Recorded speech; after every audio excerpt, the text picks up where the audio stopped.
love making risotto, and honestly, this one is one of my favorites, risotto with Amarone. There's something about the Amarone wine. It gives a sweetness and real body to this risotto. If you don't have Amarone, you could also use a Zinfandel. That would work too. You want a full-bodied wine. Even a Merlot would work. Bring that up just so it's just bubbling just gently around the outside. I don't want it to be boiling. Like, for example, this is my chicken stock. That is boiling too hard. I want to turn that way down so that it's just a slow simmer. You start first of all by adding a little bit of oil to the pan. You always want to start by sauteing your aromatics. In this case, I'm using onions, but you could also use leeks, you could use red onions, you could use green onions, you can use garlic. Cook your onions until they're soft and translucent, which is about 7 minutes. And now that our onions are soft and translucent, what I'm going to do is toast the rice. So I'm adding that to the pan all at once. And you want to have enough oil that your grains are coated.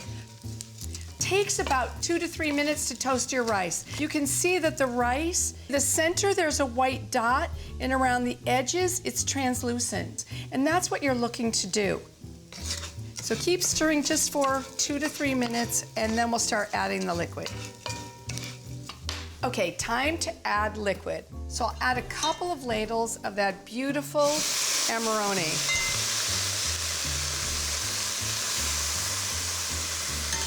And you can stir that together, and you'll see how loose the rice is. And that's what you want the whole time. You want it to stay loose. I've got this on kind of medium-low. You don't want to cook it too high. Instead, you want to cook it slowly. You can see that when I take a spoon and I drag it across the risotto, it leaves a trail. What that means is it's time to add more of the liquid. I added the red wine first. Now I'm changing over and I'm going to add chicken stock mixed with water. And then just stir. At the beginning, you might need a little bit more broth because the pan's kind of hot. I'm gonna add a little bit of extra. Now, don't add too much liquid. If you add too much liquid, you're going to flood the grains, and then what happens is they split. So what you wanna do instead is just add a little at a time. This is great because see how loose it is in the pan? That's exactly what you're looking for. I like to add a little bit of salt at the beginning. I can walk away for a minute. What I want to do is slice a little bit of this radicchio. What's nice is Amarone's got a sweetness, and then you add the slight bitterness of the radicchio. It's a wonderful combination. You want to make sure that you remove the core, and you can throw that away. And then just thinly slice this. It's time to add another ladle. It's just a little bit chalky. That means if you put it in your mouth, just imagine what it would be like if you ate chalk. That's kind of what it's like. So now if I add a little bit of the red wine, it'll continue to cook a little bit, and it will just soften that chalkiness, and it'll be done very, very quickly. I'm gonna add another ladle, just a little bit of the chicken stock. Remember, this is off the heat. I'm adding that radicchio. I'm also adding butter. It'll make it nice and silky. Parmesan or Parmigiano Reggiano. And a little bit of black pepper. And very quickly, I stir that together.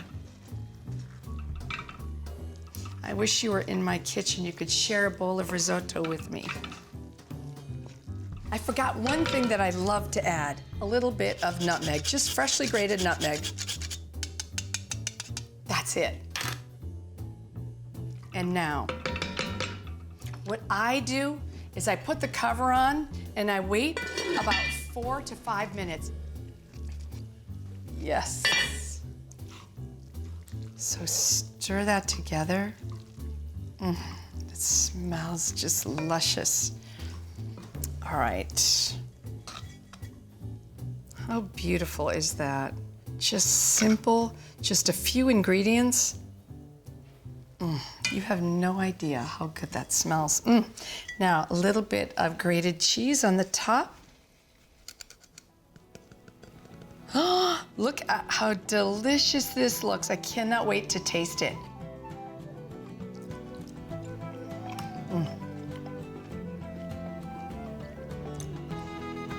So good.